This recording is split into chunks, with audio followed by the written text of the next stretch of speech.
¿Qué hubo? ¿Cómo está la vaina? Sí, buenas, ¿cómo ha estado? A la manito. ¿Qué pasó, mi pana? Háblame de ti. Yusham Shushantam. Putzane Ñiquiquiam. Épale, bro, ¿cómo estás? ¿Todo fino? Hola, somos sus comadres de Más Podcast para Más Orgullo. Reunidas digitalmente, acortando distancias y armando un círculo virtual con nuestras voces que viajan tras las huellas de la diáspora africana. Este es un nuevo canal producido por el Movimiento Afrolatino Ciaro y conducido por el Comité de Más Conversaciones para amplificar y centrar las voces negras. Con la intención de fortalecer las conexiones y compartir las experiencias de las personas afroindígenas y negras desde sus territorios.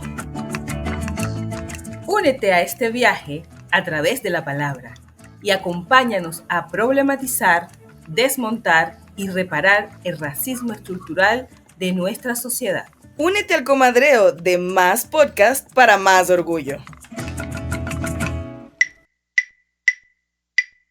Hola a todos, todas y todes. Bienvenidos a Más Podcast para Más Orgullo. En esta oportunidad quiero invitarles a una conversación maravillosa en torno a la apropiación cultural desde la estética afro.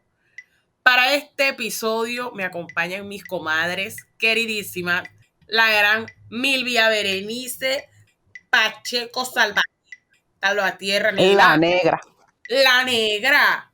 Nos acompaña también Maybe Hugueto Ponce de Caracas, La Sabana y Curiepe en Venezuela. Y con nosotras está totalmente conectada nuestra hermana Evelyn Laurent Perraúl. Imagínate, no te traigo nada el día de hoy, mi rey.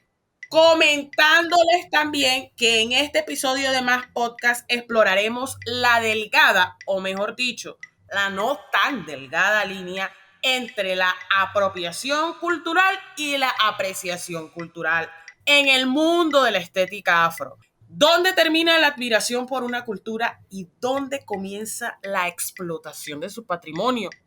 ¿Estamos hablando de apreciación cultural o de apropiación cultural? ¿Será que toda esta vaina está alineada entre la apropiación y el extractivismo? Prepárense porque la conversa de hoy es hilo hasta el carreto y estamos preparadas para tejer. Ahí vamos tejiendo, pues. Entremos a la rueda, pues. Las trenzas de Kylie Jenner o el plagio de Isabel Marant a los diseños indígenas mexicanos. ¿Qué pasa cuando la moda toma elementos de algo que no es suyo? En el 2020, Carlos Vives publicó su álbum Cumbiana, que fue promocionado con una serie de fotografías que causaron mucha controversia al ser percibidas por muchos como colonialistas e incluso racistas. Cuando Carolina Herrera, para su colección del 2020, hizo referencia a bordados de Tenango de Doria, del Istmo de Tehuantepec y del Zarape de Saltillo, Disney quiso registrar el Día de los... En el artículo La economía del conocimiento y su impacto en las creaciones del biche a la manteca negrita, publicado el 25 de julio en la revista Forbes por la doctora en Derecho y con experiencia en temas de derechos étnicos colectivos y derechos culturales, Audrey Mena, se afirma que es un sistema en donde las grandes empresas, personas poderosas o empresarios toman y usan los conocimientos y saberes tradicionales de las comunidades negras e indígenas para ganar dinero. Esto tiene un gran impacto en ellas, en su identidad, en su integridad cultural, porque les quitan sus conocimientos y no les reconocen ni les dan beneficios por ellos.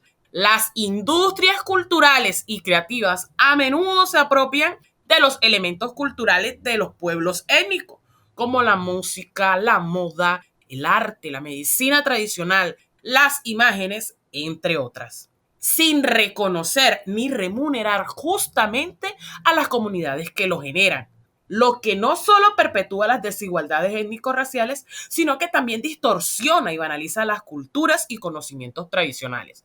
Comadres, hoy vamos a hablar acerca de la apropiación cultural desde la estética afro. Y es muy importante para nosotras tener esta conversación porque estamos ubicadas desde diferentes puntos. Yo estoy desde Colombia, Milvia está en Estados Unidos, maybe está en Venezuela, pero no significa que estemos excluidas de que esto suceda con el conocimiento que se ha producido ancestralmente desde nuestros pueblos.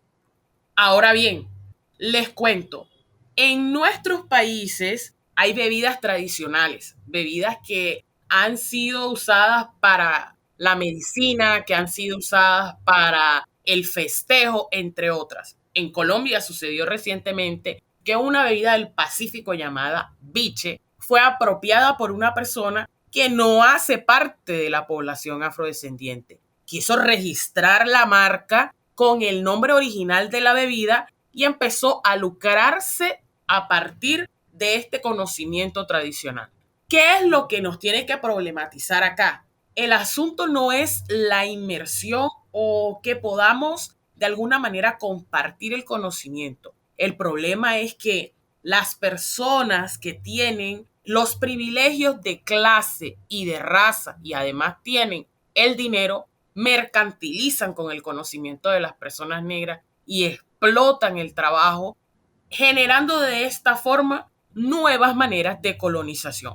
Cuéntanos, maybe, cómo se puede replicar este tipo de fenómenos racistas desde Venezuela.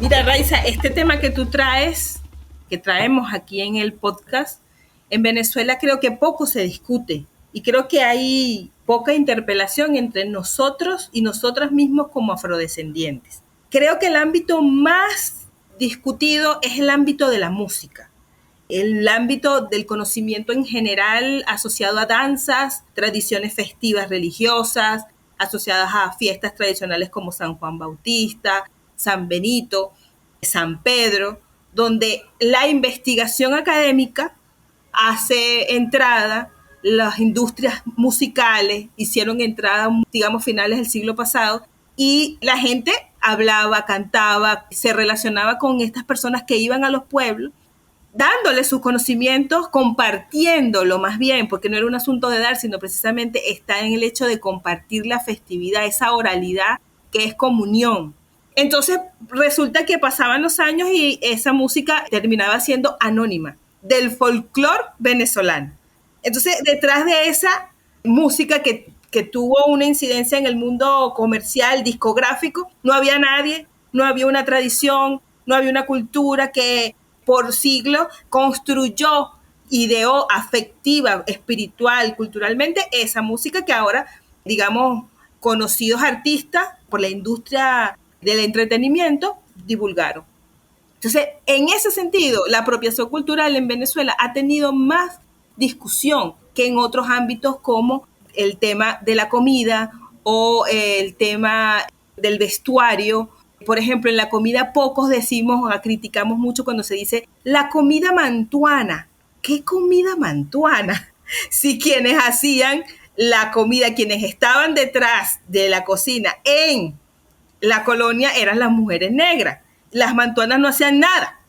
Entonces, ese conocimiento de una gastronomía hecha en Caracas con ciertos ingredientes, mucho uso del papelón, etcétera, era catalogado como comida mantuana. Pero quienes idearon esa comida fueron las mujeres esclavizadas, que eran las que estaban obligadas. Entonces, esa discusión yo creo que hace falta como pullarla y ser nosotras y nosotros más conscientes en Venezuela cómo, además de la música y ciertos espacios de la comida, se da apropiación cultural y nosotros quizás no pinchamos por ahí porque la agenda va más por la discriminación directamente. Maravilloso todo esto que traes a la conversación, querida Maybe, porque es precisamente desde ahí desde donde queremos posicionarnos. Hablar acerca de la apropiación cultural es escudriñar en nuestra historia. Y para escudriñar también tenemos que entender que para que se dé la apropiación es necesario tener en cuenta algunos aspectos de las culturas, sobre todo en los casos de los grupos minoritarios o de grupos que tradicionalmente han sido oprimidos o marginados. Y como resultado de esto, aquellos que se toman, aquellas, digamos, movimientos, empresas, industrias o el mismo hombre blanco toma prestado o lo explota a estos aspectos culturales para beneficiarse en términos de capital, en términos de poder, en términos de prestigio y en términos de popularidad. Por ejemplo, lo que estás poniendo sobre la mesa acerca de la comida. Ahora bien, tenemos otro ejemplo. Cuéntanos, Milvia, desde el arte, desde la música, ¿cuál ha sido la experiencia desde la apropiación cultural?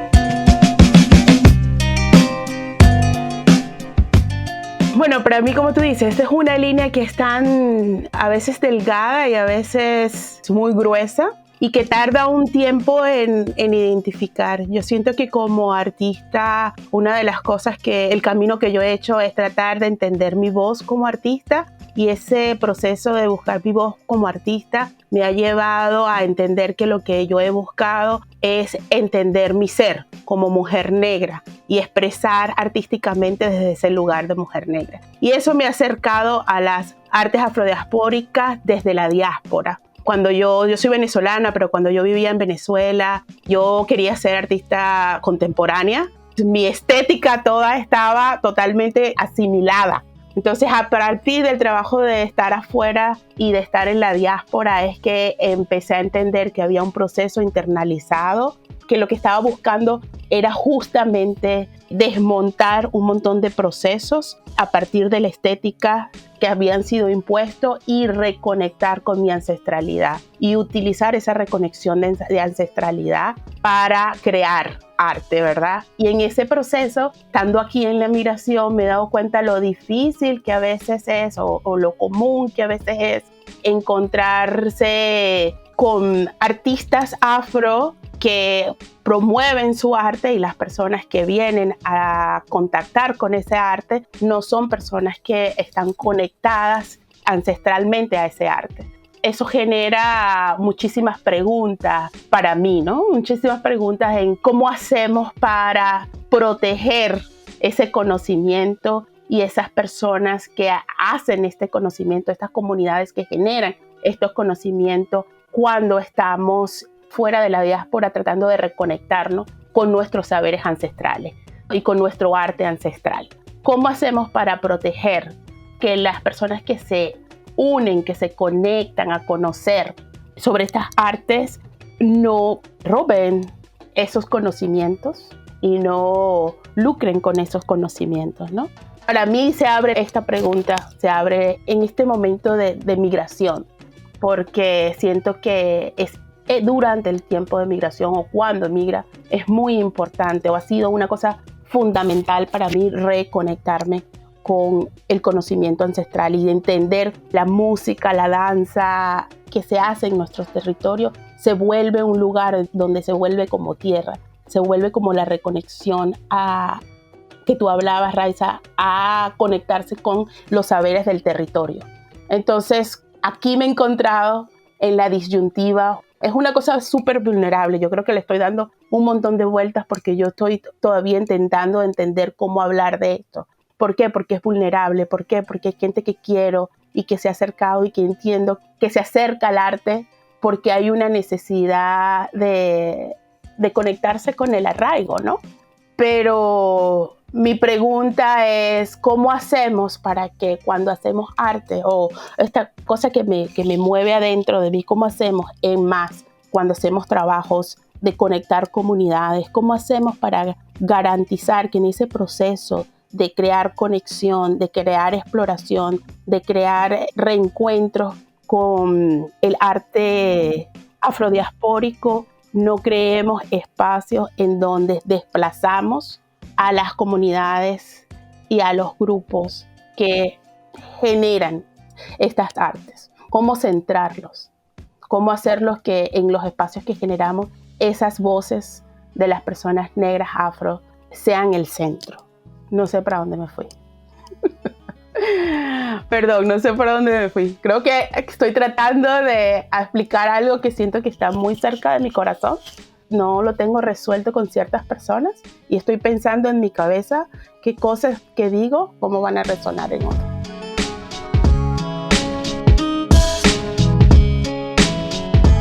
Yo no sé si puedo interrumpir por eso que está sintiendo Milvia.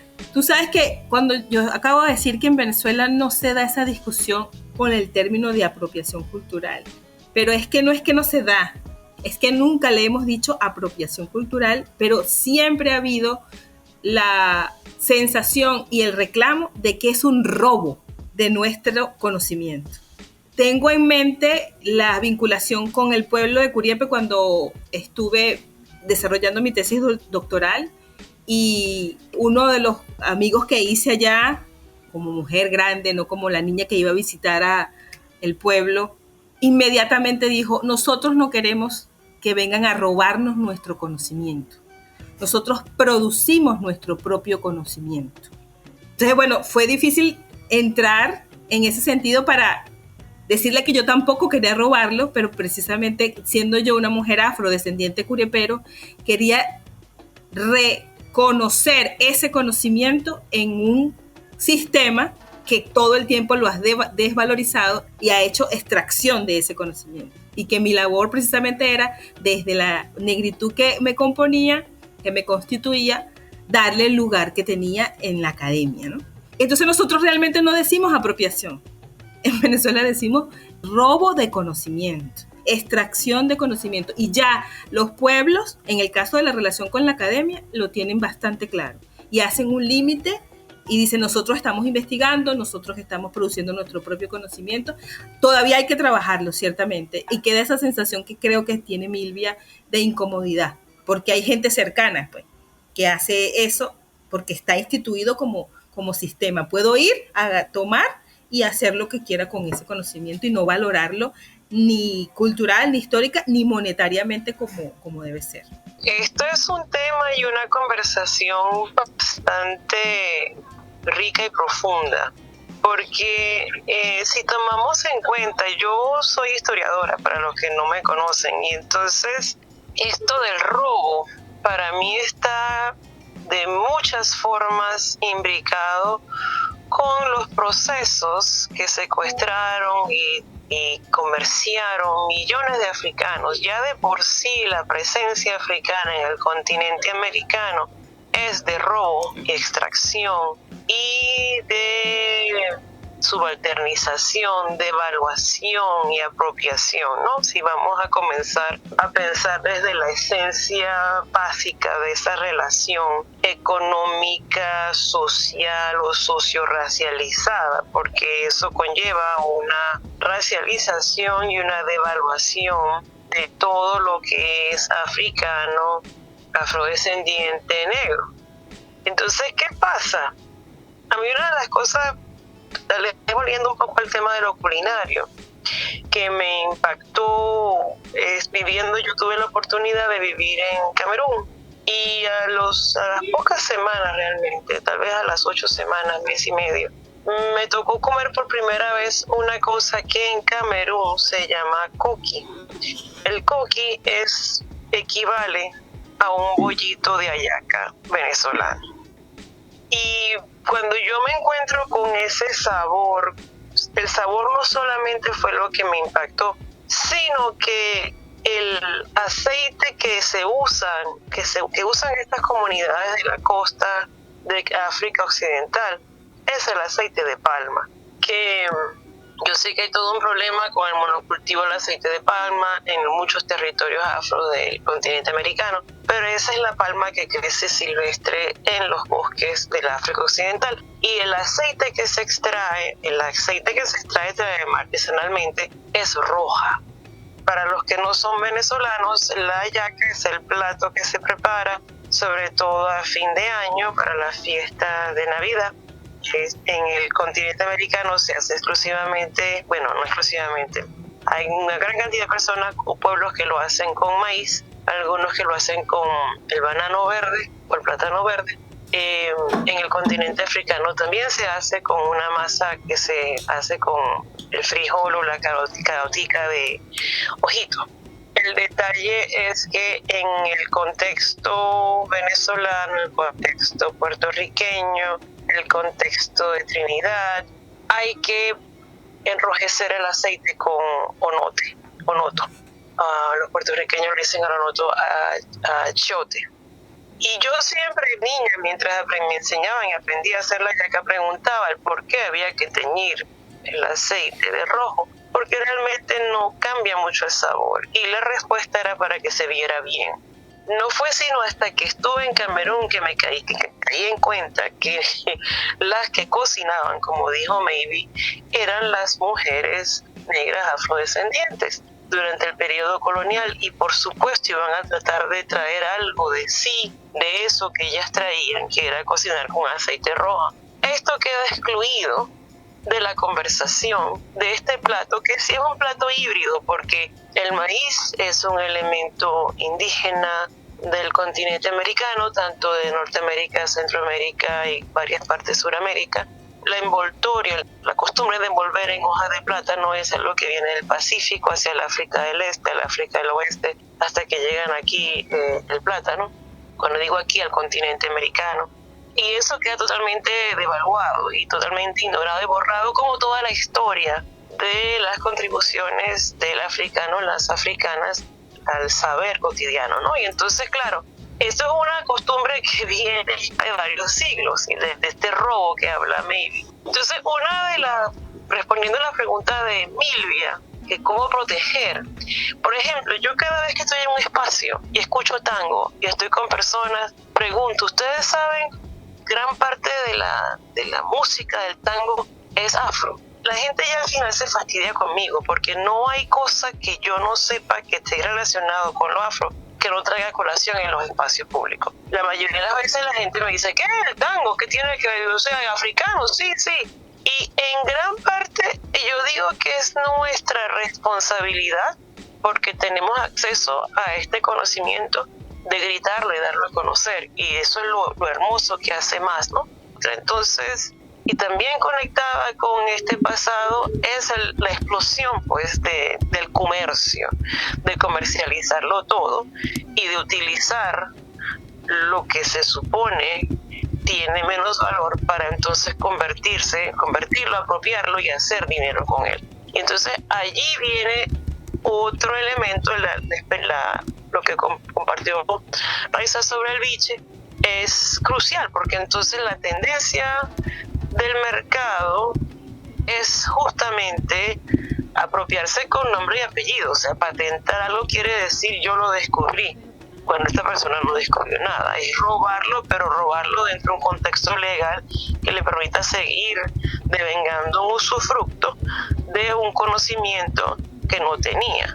Pero eso era la esclavitud, aprovecharse del trabajo de millones de seres que le pertenecían por ley, pero eran unas leyes injustas. Entonces siempre tenemos que remontarnos, creo, a los procesos históricos y poder todo el tiempo reclamar y hacer notar lo africano de cada uno de esos elementos que veamos por allá.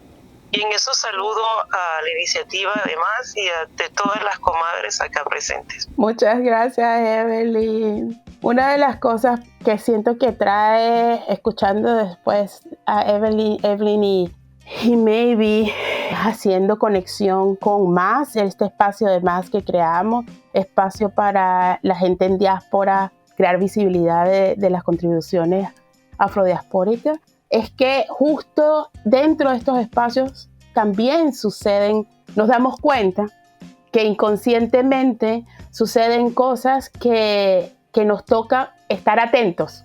Y yo creo que por eso es la necesidad de continuar conversando más profundamente, porque inclusive en espacios donde estamos diciendo queremos centrar las voces negras, queremos crear difusión sobre lo afrodiaspórico, queremos hacer esto, nos vemos por el contexto, ¿verdad? El Movimiento Afrolatino Ciaro es una organización que está en Ciaro y que conectamos con artistas afrodiaspóricos de diferentes regiones y las artes que ellos hacen, y hacemos espacios para conectarnos.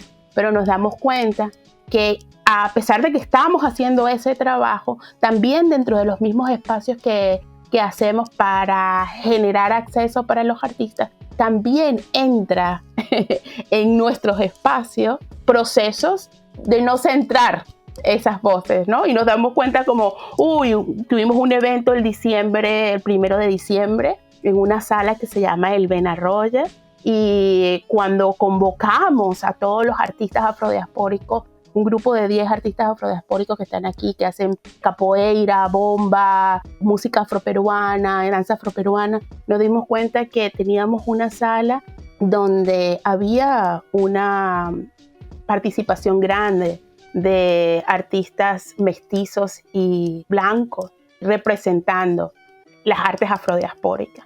Y ahí nos hacíamos esta pregunta, como, wow, ¿cómo hacemos para poder generar espacio en donde podamos continuar centrando no solamente el arte, sino las comunidades y los cuerpos de las personas que reproducen estas artes, ¿no? Y por eso nace esta necesidad de responder esta pregunta. Para mí es una pregunta. ¿Cómo hacemos para continuar como espacios como más que son afrocentrados? Hagamos todo lo necesario para hacer un trabajo en donde no reproduzcamos cosas que están en el sistema, ¿no? ¿Cómo hacemos? Y tú has dado una clave para mí en este momento en mi corazón, y es constantemente nombrarlo. Yo recuerdo ese incidente, Milvia, tu preocupación tan profunda, y en el momento no recuerdo a qué llegamos, pero ahorita pienso que una de las cosas que pueden preguntar y que debemos preguntar ante agrupaciones que traten o que estén presentando, preguntarles de frente si ellos sienten que están colaborando o se están apropiando. ¿Qué están haciendo ellos, ellas, grupos de baile, grupos de teatro, grupos de educadores, docentes, artistas? De hacerles directamente la pregunta, porque muchas veces, como tú misma dices, como uno ha sido condicionado a devaluar todo lo que diga África, negro, afrodescendiente, uno inclusive cae a veces en eso. Uno no está exento, entonces siempre es bueno preguntar y preguntarse. Y la pregunta generalmente conllevará reflexiones, y eso siempre es bueno, sobre todo si uno se da cuenta que uno metió la pata o uno está metiendo la pata. Lo que está diciendo ahora Evelyn a mí me parece súper interesante, porque siento que en muchas oportunidades nos cohibimos de incomodar. La gente que hace estas vainas tiene mucha claridad de lo que está haciendo y además está supremamente cómoda. Entonces nosotros buscamos las palabras adecuadas, el momento oportuno, porque además eso lleva a que tienes que buscar la forma de hacer una pedagogía y que la otra persona o las otras personas no se sientan confrontadas. Yo creo que aquí ha quedado una cosa muy clara el día de hoy, y es que se tiene que confrontar y a las cosas hay que llamarlas por su nombre. Y si es apropiación y si es robo, hay que ponerlo sobre la mesa. Porque si no lo mencionamos nosotros, si no lo enunciamos nosotros, pues ellos nunca se van a quejar de que están incómodos, ¿sí? La persona que está en una posición de ventaja jamás se va a sentir incómoda por estar en ventaja. Jamás va a decir, anda, pela, lo que pasa es que estoy haciendo full billete con la música de su ancestra, que además les tocaba bailar para poder somatizar todo ese dolor y esa carga de violencia. Y no me había dado cuenta que resulta que ese es un dinero que prácticamente le pertenece a usted. Eso no va a pasar, porque nadie que esté en una posición de comodidad se va a desplazar para que otro lo cuestione, etcétera, etcétera. Y a propósito de que estamos hablando desde estas diversidades y desde esta forma, quiero darle la bienvenida a nuestra comadre Teresita Bazán Beltrán. Bienvenida, coma. Y ve metiéndote de una en este tema que sé que te toca full fibra. Ya, sí, es interesante, ¿no? Nombrarlo desde su realidad del robo, ¿no? Y la violencia. Les escucho y me retoca esta cuestión de la violencia cultural, ¿no? Que a los pueblos de donde vengo, en Oaxaca, pues nos tocó duro en el sentido de cuestión de identidad, ¿no? De que uno no podía nombrarse como algo porque era algo devaluado, era ser indio, indígena, ¿no? Y que uno no podía decir que era nuestro arte porque no era el arte que se transmitía, ¿no? Ya en esos años, en nuestras generaciones, por lo mismo que había sido comercializado, ¿no? De repente si uno vestía o practicaba cosas en nuestra esencia, porque nos hacía sentir en nuestra esencia, hacía sentir ese amor, ¿no? Esa riqueza, esa como fuerza interna. Era malo, ¿no? Era como, eso no es. Pero cuando se comercializaba y se estetizaba para ofrecerlo en un escenario, ya tenía un valor, ¿verdad? Y otras personas lo podían hacer, ¿no? Y cómo toda esta violencia se va dando, ¿no? Al punto de que uno llega mismo por momentos, especialmente en la juventud, y es ahí donde como quería un poco tejer más, en la niñez y en la juventud uno empieza a dudar si es nuestro o no, si es algo de valor que yo debo reclamar o no, ¿no? Si es algo que me pertenece o no, porque no es como me dicen que debe ser. Y es ahí a mí donde a mí me tocó mucho en esta experiencia que comparte Milvia, en este concierto que se intentó organizar y ver toda esta presencia blanca, ¿no? Esa presencia de personas intentando manifestar estas artes de origen, de raíz, diáspora negra, y era como wow, ¿no?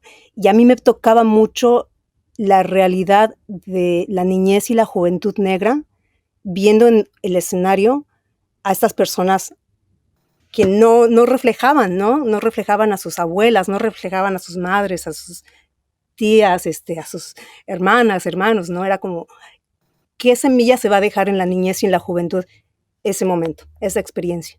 Y para mí era eso, ¿no? O sea, preguntarle a estas personas si alguna vez habían cuestionado eso, ¿no? Yo estar frente a la niñez y a la juventud negra de pueblos originarios, indígenas, ¿qué representan, no? Entonces, ¿cómo a mí me toca repensar y reimaginar lo que yo quiero hacer, lo que yo quiero atraer a un espacio de artes, de cultura, de comunidad? No sé, tal vez es la reflexión que nos toca a todos, ¿no? Traer a los espacios donde intentamos seguir dándole a esto, ¿verdad?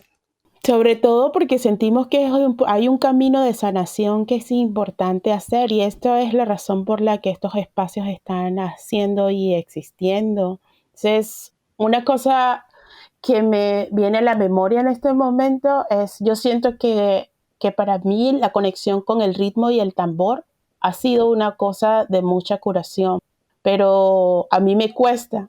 Entonces yo voy a un espacio donde se están hablando de estas tradiciones afro y hay un taller, pero hay una persona blanca que conoce mejor de la música y que rápidamente puede entrar en el ritmo, y a él es el que le están dando atención, y yo me siento acomplejada de algo que supuestamente es mi herencia y que yo quisiera poder agarrar, y yo digo, yo quiero aprender el kitiplaj y poderlo, pero tengo menos experiencia, y entonces estoy siendo descentrada porque la tecnicidad de la música que se produce empieza a ser más importante que las conexiones, que la música por las cuales esa música se produce. Para mí eso es algo que siento que no sé si tiene que ver entre cómo acercarnos a la apreciación, en vez de tener claridad de guías de cómo acercarse hacia la apreciación de lo que es todo ese género como arte, y que nos pueda facilitar entender qué cosas centrar en los espacios que creamos a la hora de proteger y salvaguardar ese patrimonio, ¿no? Ese conocimiento. Bueno, a mí me gustaría cerrar este segmento con una situación reciente que estuvimos viviendo en nuestro país, y que estoy muy segura que cuando les hable acerca de la manteca negrita, muchas de ustedes se van a sentir identificadas. La manteca negrita es un aceite que se produce en nuestros territorios de manera ancestral, la hacen las mayoras, es producto de un corozo, de una palma, y era, digamos, ese aceite, ese mejunje que usaban las mayoras para cuidar las texturas de nuestro cabello, que pues evidentemente son texturas diversas, ulótricas y con unas características específicas. Resulta que hay una marca nacional que encontró interesante, como todas estas grandes marcas, porque ahora lo que vende es lo que genera en el otro una afinidad, o que genera de alguna forma una historia, y la historia está conectada con la historia negra.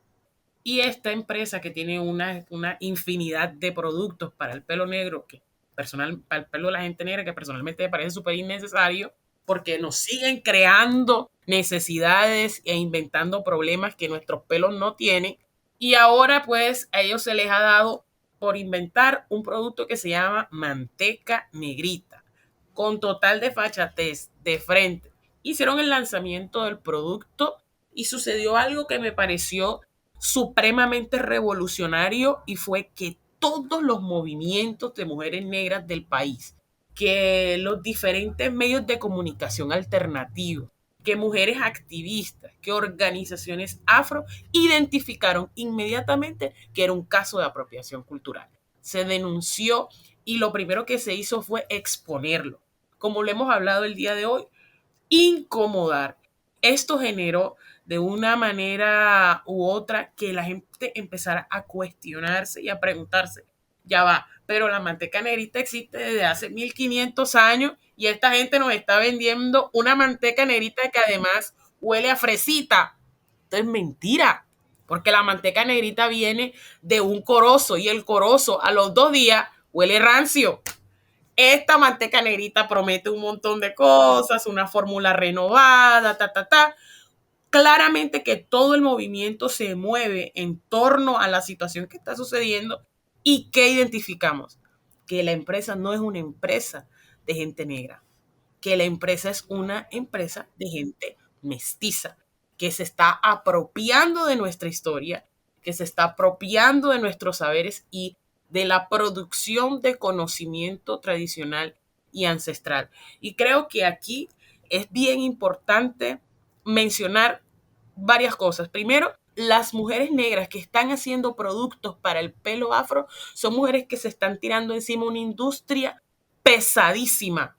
Es muy duro producir este tipo de líneas para el cabello. Es súper duro porque es muy costoso y además es una guerra luchar. Una marca como Afronía, que es una marca que produce mujeres del Valle del Cauca con productos propios de la selva chocuana, y que estas peladas tengan que luchar con marcas que sus productos cuestan muchísimo menos que los de ellas, pero es que los de ellas son artesanales, vienen producidos por campesinos, etcétera, ¿sabes? Eso es muy, muy costoso. Y entonces también una de las invitaciones que yo haría a partir de esta reflexión es a entender dónde se está quedando el dinero de la gente negra. Si nosotros estamos consumiendo productos para el pelo, ¿a quién le estamos comprando los productos para nuestro pelo? ¿Quiénes son los dueños de esas marcas? Hay un concepto con el cual seguro muchas están familiarizadas, que es el black money, y que indica que el dinero de la gente negra se queda en los bolsillos de la gente negra. Pues bueno, aquí va otra indicación más para que podamos confrontar la apropiación cultural desde la estética afro. ¿A quién le estamos comprando productos? ¿Qué productos estamos consumiendo? Y además, ¿qué historias nos están inventando y nos estamos creyendo? La respuesta pasa primero por preguntarse cuánto hemos valorado el conocimiento propio en nuestras comunidades afro. Y ahí es donde el trabajo que hacemos mucho, que hace más, que hace cada uno de nosotros en sus espacios, que hacen las mujeres en sus comunidades, que hacen las maestras, que hacen los jóvenes con conciencia, se responde esta pregunta. Hasta que no revaloricemos internamente ese conocimiento silenciado, negado, devaluado, como dice Evelyn, no vamos a poder entender cuán importante es y cuán importante necesitamos defenderlo de este otro conocimiento que se nos vende como mejor, positivo, etc. Entonces, Milvia decía, lo más importante es la música y no las relaciones y las conexiones que hacemos para producir la música. Nosotros lo sentimos, estamos claros, pero cuando entra en el mundo del capitalismo, cuando entra en esta línea del ser que dice Fanon, esa música es lo importante y no la relación, cuando para nosotros es lo contrario, está invertido. Pero para poder entrar a la escuela, para poder entrar a la institución, para poder ser parte de esa sociedad, tenemos que relegarlo para no ser discriminado, para no sentir dolor. Entonces empezamos a devaluar nuestro propio conocimiento y hacerlo tan cotidiano que no tiene la comparación de un champú o de una crema como la que nos están vendiendo de cierta determinada marca. Entonces, oye, pasar por la revalorización de nuestro conocimiento es quizás el primer paso para poder combatir esta apropiación cultural. El caso del cacao es otro ejemplo que quería dar desde la sesión pasada. La producción de la almendra, la producción del cacao tiene unos vínculos y unas conexiones históricas, culturales, afectivas y espirituales que trascienden el consumo del chocolate. Pero nos extraen la almendra, hay una devaluación del costo y por supuesto de cómo se produce y la intelectualidad puesta en el cacao, que cuando sale de nuestros espacios territoriales, de nuestro control, yo no sé cuántas veces se multiplica su valor para convertirse en una barra de chocolate, que por supuesto queda el dinero, el norte global, en términos globales, en términos mayoritarios, pero no queda en los cuerpos, en la sabiduría, en los territorios de las productoras y productoras de cacao. Ese desbalance es propio del sistema, que está hecho para extraer, pero también está hecho para que constantemente estemos nosotros mismos devaluando nuestro propio conocimiento en comparación a un otro que sí tiene el lugar de lo civilizado, de lo mejor, de lo bonito. Y creo que el trabajo o lo que podría contrarrestar la apropiación, el robo cultural, es trabajar en la revalorización de nuestros conocimientos e intelectualidades, capacidades, virtudes de nosotros como individuos afro, indígenas y nuestras comunidades ancestrales. ¿Cómo pasa eso en México? Por ejemplo, Teresita, ¿cómo lo ve Milvia, que está como con esa in-betwixt entre ser afro, pero ser afrolatina, no ser African American, que también es como una discusión importante en el contexto migratorio? No sé, esta gran pregunta que nos dejó Raiza allí latiendo. Quizás Evelyn pueda seguir profundizando en estos temas. Voy a tratar de profundizar en 2 o 3 cosas que han surgido y que me han impactado. Uno es esto, ¿no? El tema del consumo y del bombardeo de publicidad de lo que supuestamente es mejor, lo que es peor y la apropiación para justamente el mercadeo en base al bolsillo y a los supuestos gustos de uno, ¿no? Y la importancia de estar atento a en qué caemos y qué no caemos. Teresita trajo algo importantísimo que me hizo pensar mucho en lo que conversábamos antes de la incomodidad, que no nos gusta incomodar. Y qué bueno que lo que Raiza contó, que todo el mundo se abocó e incomodó a los demás. Pero para mí, en relación a la incomodidad que sufrió Teresita, que experimentó en esa infancia, en esa adolescencia, nosotros todavía nos cuestionamos si debemos o no debemos incomodar al otro, cuando el otro está usurpando, robando, usando y devengando grandes entradas en base al robo nuestro, ¿no? Y cómo uno a veces termina siendo el comprador que pone el dinero en los bolsillos de los que nos están oprimidos. Entonces, la labor de reflexión, de investigación, de estudio y divulgación se hace central, y en ese aspecto celebro nuevamente esto que se está haciendo, porque tenemos que ser, yo diría, más voceros, no sé si es la forma de decirlo mejor, y hablar e incomodar.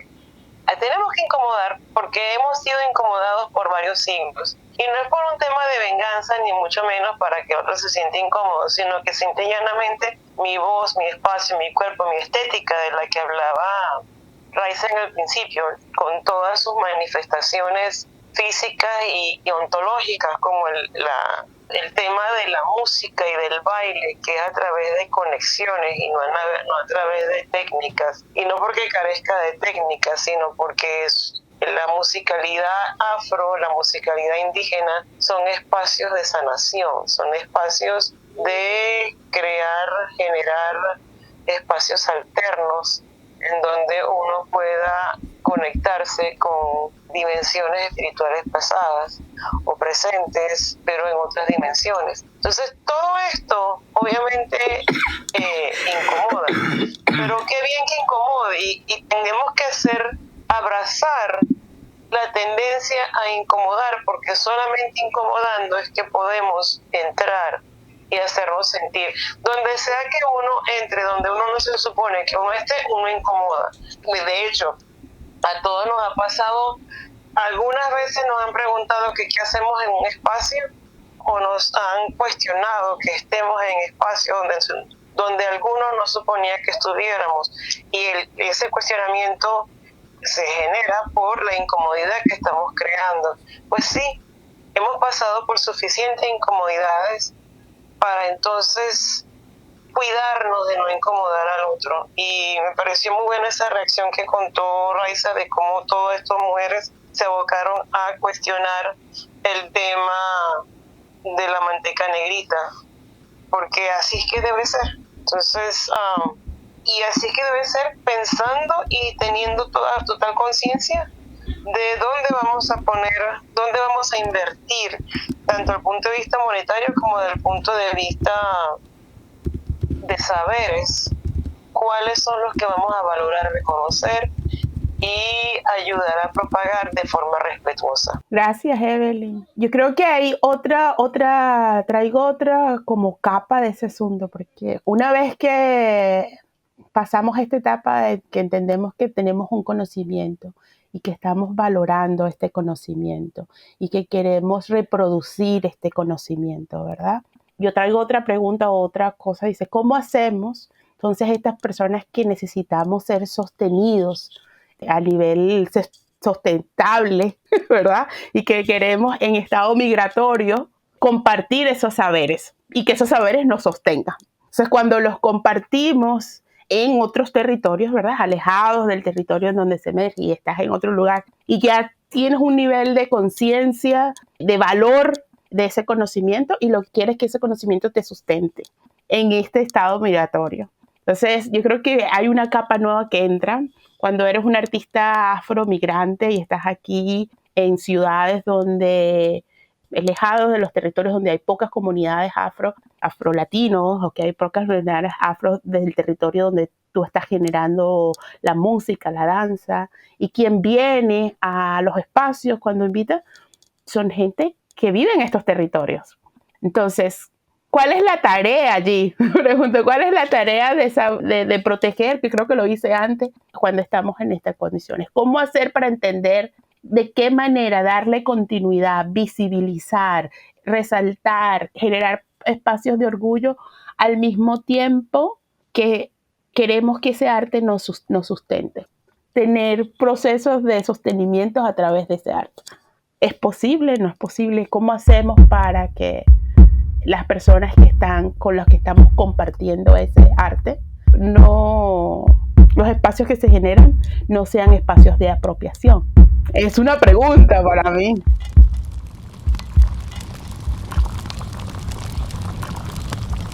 Bueno, vamos a movernos hacia la transición, hacia la olla. Es momento de irnos hacia la olla de reparación. Pasemos a nuestro espacio de cocción de soluciones colectivas, a esta olla del sancocho, a lo que llamamos la olla comunitaria. Comadres, ¿qué les parece si reproducimos esas voces afrocentradas de la comunidad palenquera, afrocolombiana en nuestro podcast al hablar de apropiación cultural y leer las respuestas que hicieron estas compañeras a esta empresa que se apropió de su conocimiento? Por ejemplo, esta persona le responde a la empresa, son afrocimarronas. Dice, salimos a deber, gracias por salvar la manteca. Pues no, le responde a la empresa que se está apropiando. No, la cultura y su apropiación no se salva a través de empresas que extraen sus conocimientos y se apropian de ellas. Así que aprovechen que no han producido nada y dejen de apropiarse de un componente de la cultura afro. Esta es otra persona Creo que les hizo falta tener vergüenza para salir a decir que van a producir su propio producto para, entre comillas, beneficiar a todos, a pesar de que la palma de la que extraen está en vía de extinción.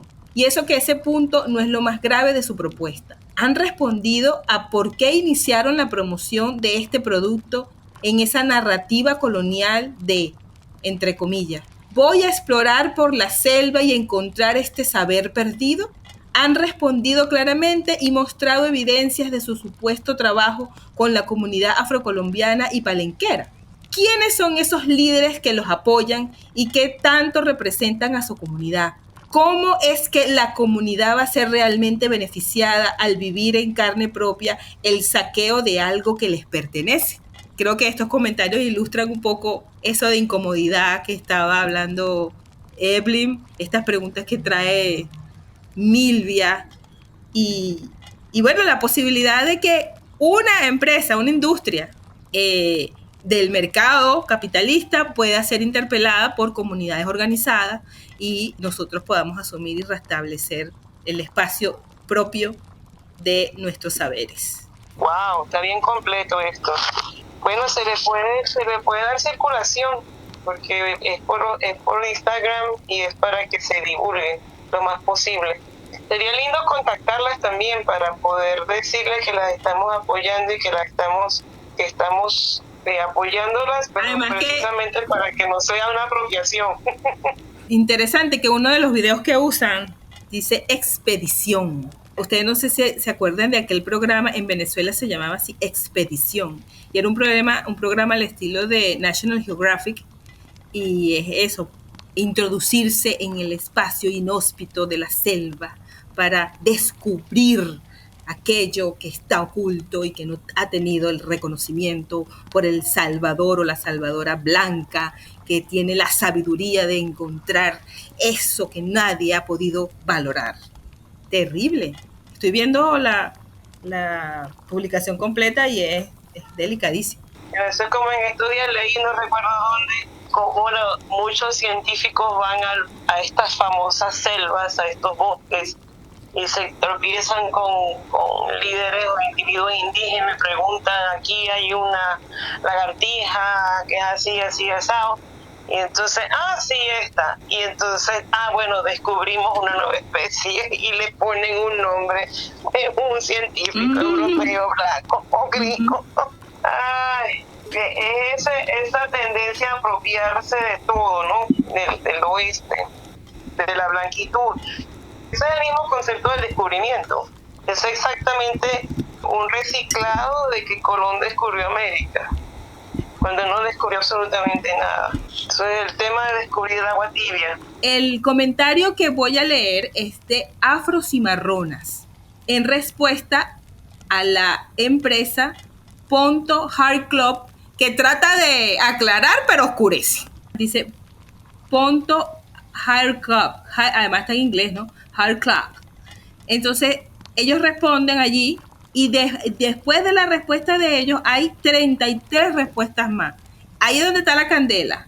También hice mención al comentario de Cira Edna, que le responde con mucha fuerza e increpando con preguntas también a la empresa. Dice Betsy le responde a @pontehairclub. Entonces, si son conscientes que es un producto en vía de extinción, ¿con qué objetivo quieren sacar un producto con este ingrediente? ¿Solo por buenas personas? ¿Salvador Blanco, entre comillas? Claro que eso solo se lo creen ustedes.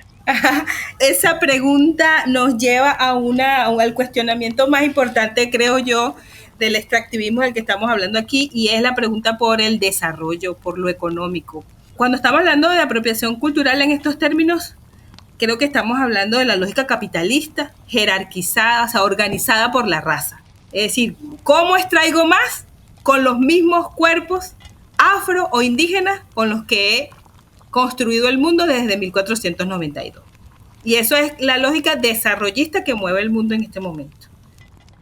Entonces, ¿cómo podemos garantizar que estos productos tradicionales y propios de nuestras comunidades afroindígenas se generen y comercialicen de forma corresponsable? Sería la pregunta. Sería cómo intervenimos en ese proceso, porque sabemos, o nuestras comunidades saben, cómo garantizar que eso no humano, que también es parte del mundo, lo sigamos respetando y que además podamos ser beneficiados económicamente, responsablemente de esa comercialización. Es la pregunta por el desarrollismo.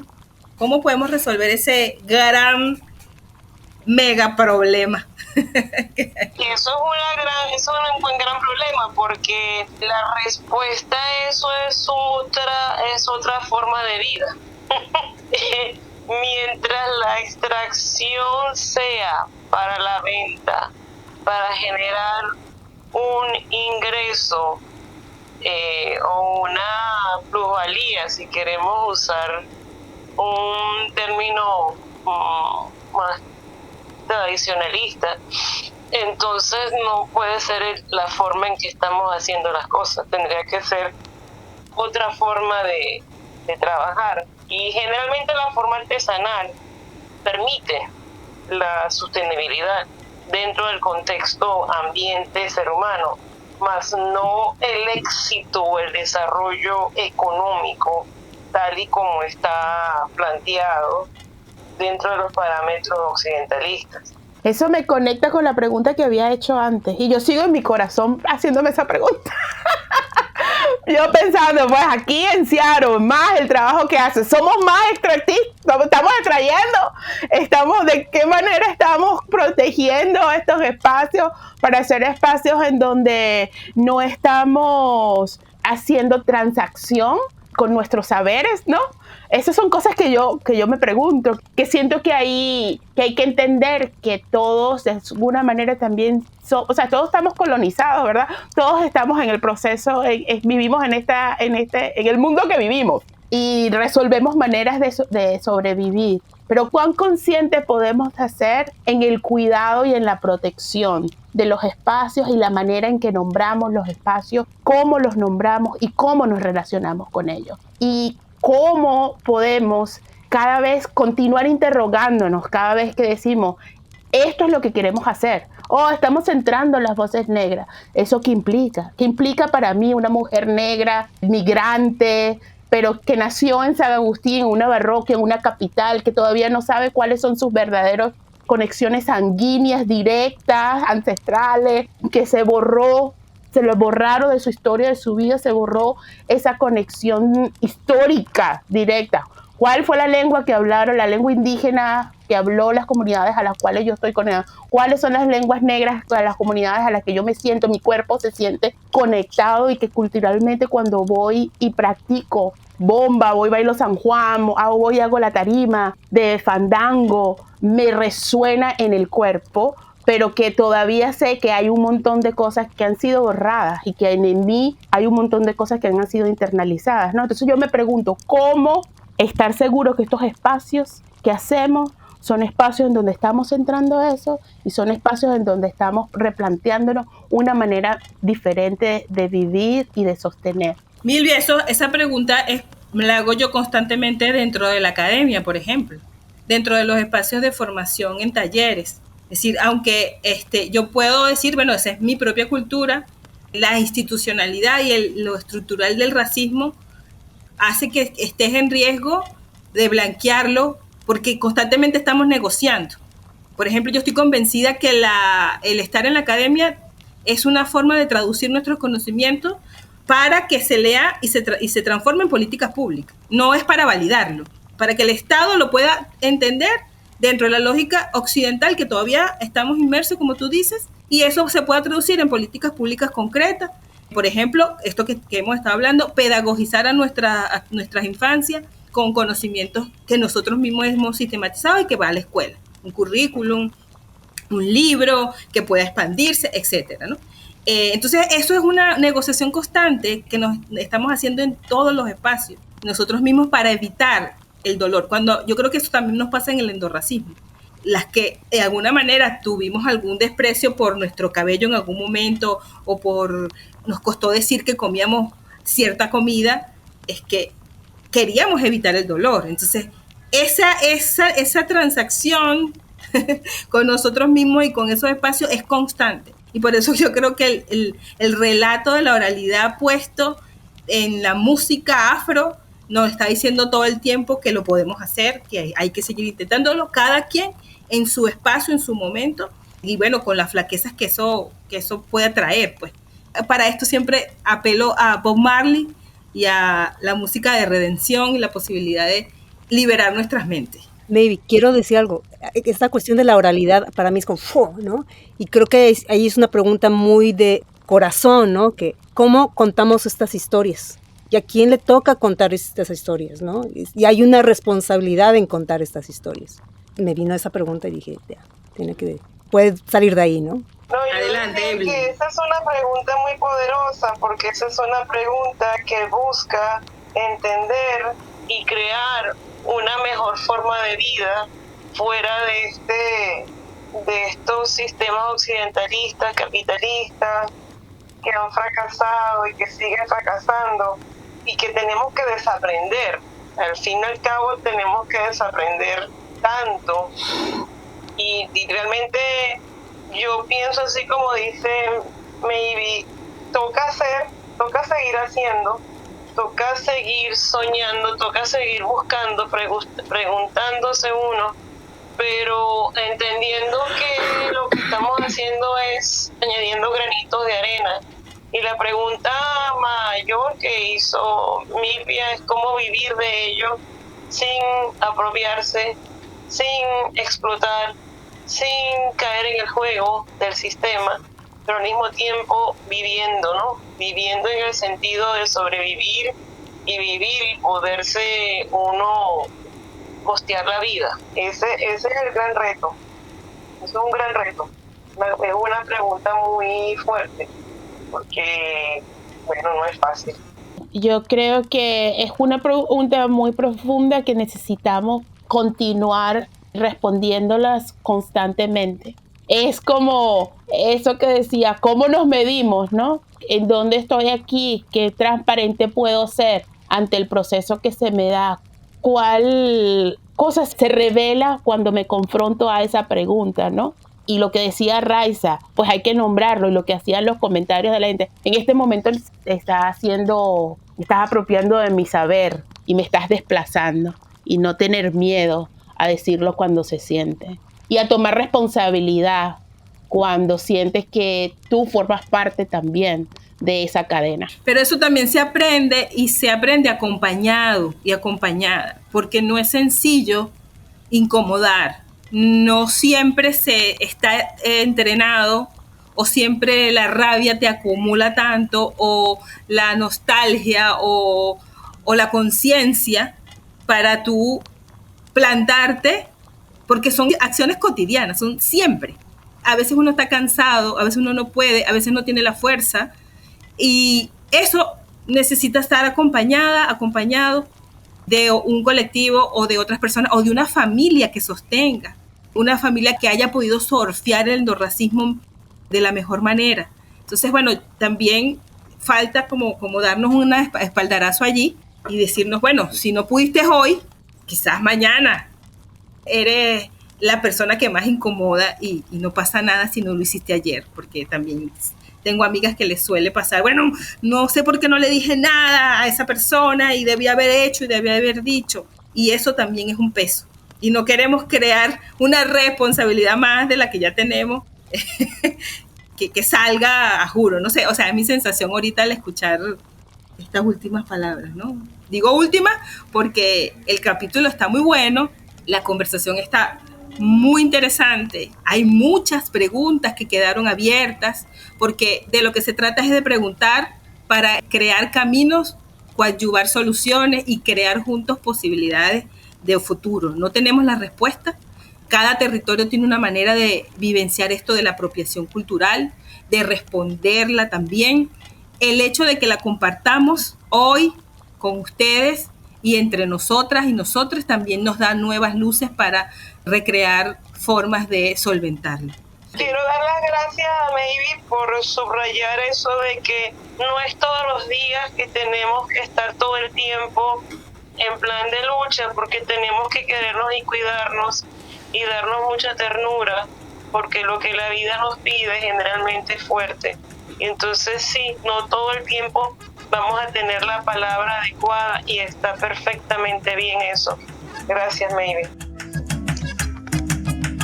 Lo que sí sabemos que tenemos es las unas a las otras, y por eso la importancia del encuentro. No tenemos que tener la palabra, pero la otra tiene la palabra para nosotros. Eso es una cosa que yo quiero resaltar de este espacio, porque estas conversaciones y la razón por la que se hace este podcast es para eso, para lanzar esas palabras a las personas que necesitan escuchar esas palabras, para hacer comunidad entre nosotras y también hacer que esta comunidad se extienda a otros y que esas semillas se puedan sembrar en otros corazones, en otros espíritus, en otras mentes, para seguir creciendo, ¿no? En conciencia. Yo me voy con eso de abrazar la incomodidad, ¿no? Y abrazar la rabia, abrazar, o sea, todo esto que genera la violencia de estos sistemas, de alguna manera estar en estos espacios y escucharnos y dar espacio a estas como cuestionamientos y nombrar estas cosas, también a quienes no necesariamente siempre estamos hablando, nos alimentan, nos nutre, como sí puedo, sí me toca incomodar y sí, sí, ¿no? Le entro. Eso, ¿no? Entonces, bien chido estar con ustedes. Gracias, comadres. Gracias, Teresita. Gracias a las ancestras también, porque yo creo que esta posibilidad de hablar es una posibilidad para que las y los ancestros hablen a través de nosotras y nosotros.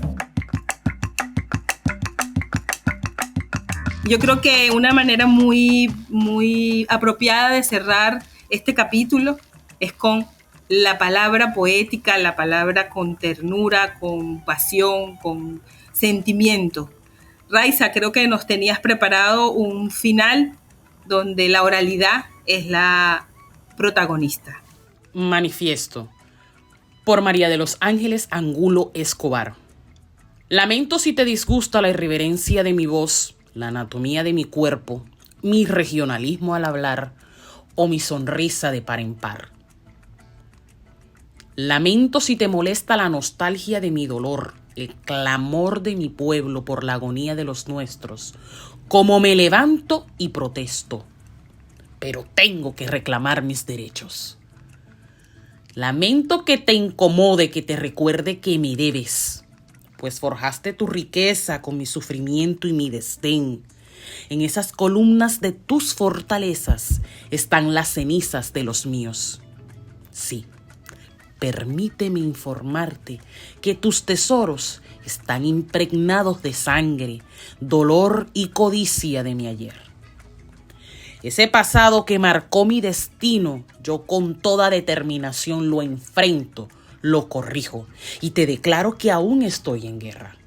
Con todo el orgullo que merecen mis raíces, seguiré peleando para defender mi tierra, para liberar de la esclavitud que produce la miseria, para romper las cadenas que nos mantienen atados a un sistema que aún nos depreda. Estas son las comadres de Más Podcast para Más Orgullo. Sigue conectados para que continúes escuchando estas conversaciones. Apóyanos a hacer más espacios como este. Una contribución es sumamente importante para seguir haciendo este trabajo. Así que ve a nuestra página web, movimientoafrolatinosiaro.org. Haz clic en el link de donación y ayúdanos a seguir produciendo más podcasts para Más Orgullo. Y nos vemos pronto en nuestro próximo episodio.